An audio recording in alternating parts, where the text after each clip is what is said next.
looks like this is the first Google Hangout for talking responsive web design.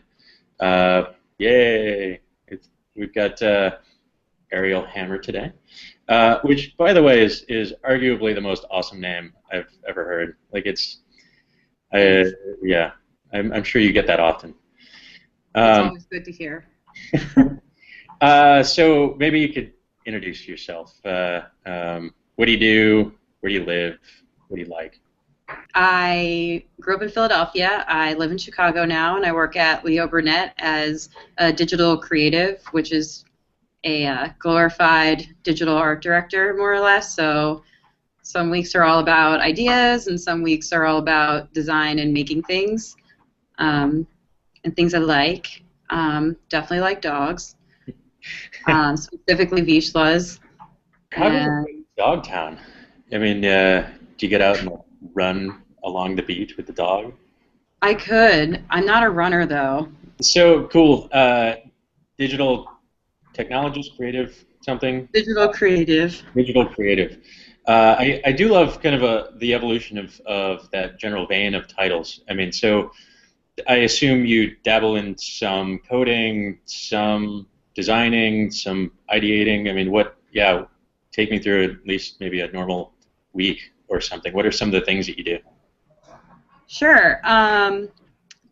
Well, I don't touch code as much as I could as other people, specifically because of my skill set. So, like for each level of the process, depending on the person, you could be more heavily involved in each level. So for me, I'm usually heavier on the visual and the ideating, and not as much hands in the dirt with coding and whatnot, or animating anymore, but I used to be. I guess it's like part of moving up. But a normal week, I guess, for a normal project life cycle, I guess, is usually we get a brief from the client, or we decide to seek an opportunity that we see within one of the brands that we have to create a digital experience, a digital extension, like a brand or campaign extension. So that could be anything as like straightforward as like a website, or more of like a user journey focused experience that could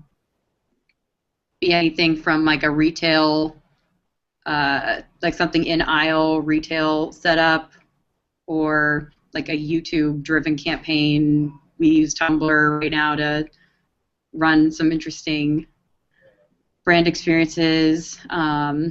Even banner ads are a big thing on our team. Gamifying anything is big right now, so transforming existing brand experiences into like mobile ones is one that's been a really high demand, so a lot of the responsive stuff. So even if it's not a glamorous idea per se, we're trying to make things useful so people actually use them. So, I mean, kind of during the strategy phase and even pitching it to the clients, like at what point does the responsive aspects come into it? I mean, are you starting to think about those things much earlier in the concepting and strategy phases? Do you typically even present some of the responsive alternatives to the client early on, or is that usually something that comes a bit later in the process? For me, I work better, I guess, like from the inside out type of like understanding the platforms that are going to reach people and how you're going to talk to them, like language-wise. So it's like you wouldn't want to make a Facebook game for a group of people who are under 13 because they're not technically on Facebook. You wouldn't want to make a like a Flash driven website if you are creating something that's supposed to help people at an event day of where you know they're only going to be using mobile. Yeah. Like these eliminating those things usually brings up responsive design immediately. Like, do we want to make one simple site that's going to live on multiple screens, or do we need to break that up into two different experiences? So, I mean, thinking about you're talking about the mobile, like mobile first design strategy. I mean, how's that impacted you from a design standpoint? I mean, either the tools that you use, like, have you been able to take kind of your existing design skill and pretty easily switch to mobile first? I mean, how's that changed your approach? It changed my approaches in like editing, I guess, like because you have to cut the fluff. Like you can't have excessive amounts of information that people don't need, and you have to be really straight to the point and yeah, give human beings credit for like being able to fill in the blanks, I guess, because a lot of people would see these like mobile sites that are super stripped, and they're like, oh, there's not enough information here, and I'm like, well, if you put too much information, they're not even going to look at it. So for me, it's more about editing than it is about like changing my skills, I guess, because the designs feel like you know what looks good, like the design rules don't change, like I guess. So yeah, and I guess maybe just to build off that, like I think it's the content side of things that is really different now with responsive. I mean, um, you know, back in my day, the people who were like the copy people, the people who were writing a lot of the content. Oh yeah, they get so depressed. Yeah, we're really kind of get PSDs that are lorem ipsum everywhere, and I mean even down to the titles, and like that doesn't work as well, especially with a responsive approach or a mobile first approach. Like, how are you either working with the content folks or integrating your content earlier in the design process? Again, there's two different ways that it happens. One is that we already have pretty much all the content that we need, and we have to like we're working the way that they tell you not to. So at that point, it's more about like telling the client to be okay with taking stuff out, because at that point usually there's not because the client doesn't want to lose information either. So usually we do a really big IXD like UX phase of just wireframes before a designer ever gets to touch it, because there's no point in skinning like a wireframe that's not done. You know what I mean? So that's where that's where that conversation happens, I guess, and that's where those people are integrated. So I mean I'm a tools nerd, I guess. Like I like the meta aspect of tooling. Yeah. So in everything that from wireframes to integrating your content to the visual design to the development, like what kind of tool chain are you guys using? What's working well, what's working not well? Well, everyone has their own opinion as to what works well. And for project tracking, we have a couple different project management tools, and it depends this is like one of the big problems here, I guess, is that like we have limited amounts of licenses for certain things, and some people like Basecamp, other people like Pivotal.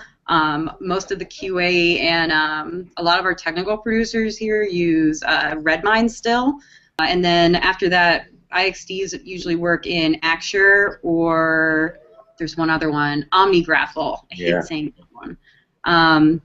But I think most people are in Axure right now because it's more prototype friendly. We have limited amounts of IXDs, and for pitches a lot of times, which is where I'm involved in like selling the ideas, I'll do like a really loose wireframe to like talk everybody through the concepts.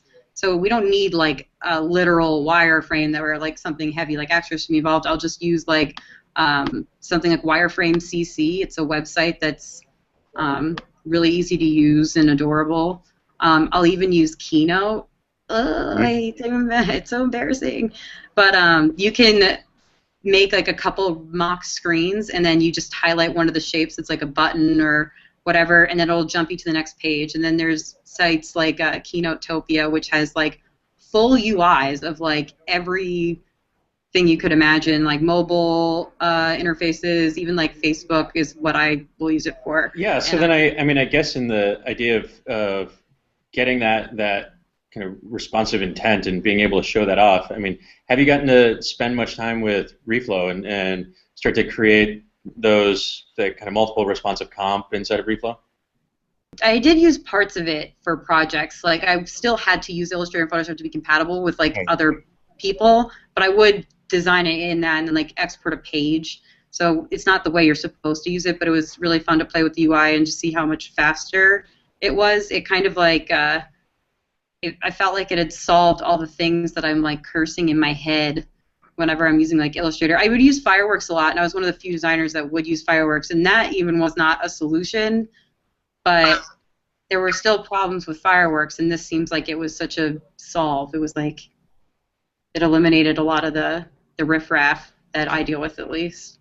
Yeah, we've got an update coming out here in a couple weeks. I think one of the cool things with the next update is actually multi-page support. So Now, I guess like you would have seen inside of Fireworks, as you are designing a site, I mean, obviously there's going to be multiple pages in the site. So you can design the whole site, be able to carry forward different design elements, and be able to then preview the whole thing either on devices with Inspect or just directly in the browser. Yeah, I really like the way that it takes getting used to with because the way that the layers are set up, like, well, I keep mine at the bottom, so it really feels like it's like in developer mode, but it's not. It doesn't mirror Illustrator and Photoshop, and most of the UI and like all the Adobe products have overlapping things, but the way that the layers work are very developer centric. Like when you see how they're nested. And yeah, the layers panel is, I mean, really, it's mirroring the DOM. It's a visualization of the DOM tree. And so you can like expand and collapse nodes. I mean, you can actually drag and reorder the DOM from within the elements or within the elements panel. You can reorder the layers, and really it is just reordering the DOM. I think that's been one of the big drivers that we've had is trying to surface the way the web really works. And so it is. While we've taken a lot of influence from like Illustrator and Photoshop and InDesign in the way they do some things, we've had to come up with some original way of doing things because we have the constraints of the web. We really want to put forward what CSS can do and honestly can't do. And I think there's a lot of common things. It needs to happen. Yeah, there's common things that people are used to that just don't exist in the web today. I mean, we've got a lot of people. That's what we spend time with. Like what I was saying earlier is like what people are willing to sacrifice and edit. They don't understand those restrictions, and it's like, well, do you want a mobile site that works, or do you want a site that no one's going to be able to look at but looks gorgeous right this second? So I mean, do you have kind of a set of tools or resources or anything that you would recommend some people check out, like if they're getting going on a responsive project or kind of want to freshen up a bit? Like, do you have a place that you commonly go or tools that you like to experiment with these days?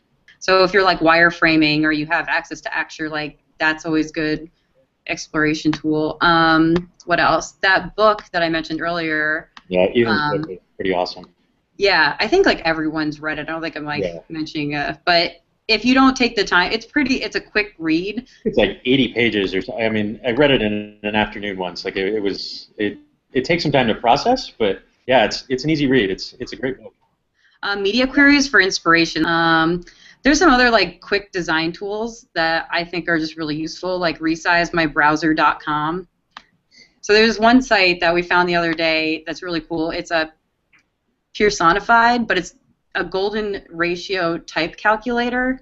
That sounds so you put in your font size, you put in the content width.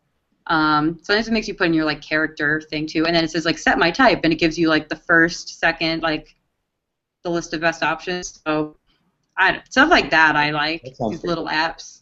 In the time that maybe you've spent with Reflow, like what are some of the things you found most useful, and then like what's the big thing you would change or add? I really liked it so far. It's definitely a transition. I can see how some people aren't going to be quick with it, or at least designers won't be as quick with it immediately because it is so different, but thank God I already have like enough knowledge to have met it halfway. Yeah. I love the 960 grid that's in the back of the screen, and you can control if it's like 12 columns, blah, blah, blah, because I waste so much freaking time and energy like sending these like grid templates, and like if there's multiple designers on a project, making sure we're all on the same stupid grid, and I don't know. It's small, but I like it. I loved the breakpoints for projects. So in one page you can see you can set like a 320, a 7 whatever, and then a 1024, and just watching it actually like be responsive and have the liquid layout, like it saves so much time, because before in a Photoshop file that would either be 3 separate files, like one that's the font size, one that's and that's just so heavy, like it's slow. So have you found yourself at all like getting away from any of those predefined breakpoints like the 320 or the 1024, 768, something? I mean, honestly, one of the things I really like about Reflow is the ability to kind of independently size the canvas and size the breakpoints. So you can define your breakpoints based off your content or based off your design. I mean, have you found you've started to do that at all? I started to do it a little bit because I got like at first I used it the way that like I watched it being used in like videos, so it was very like precise. And then the more I got comfortable with it, the more I just started making stuff up. But yeah. All right. Well, I mean, thanks for hanging out. Um, Time. Going for a little while here. Yeah, we'll have to do it again. Find out how your projects are going. Yeah, Cool. I can't wait to get more people on it. Yeah, awesome. All right. Well, we'll talk to you soon. Cool. Thanks so much. All right. Thanks. Bye. Bye.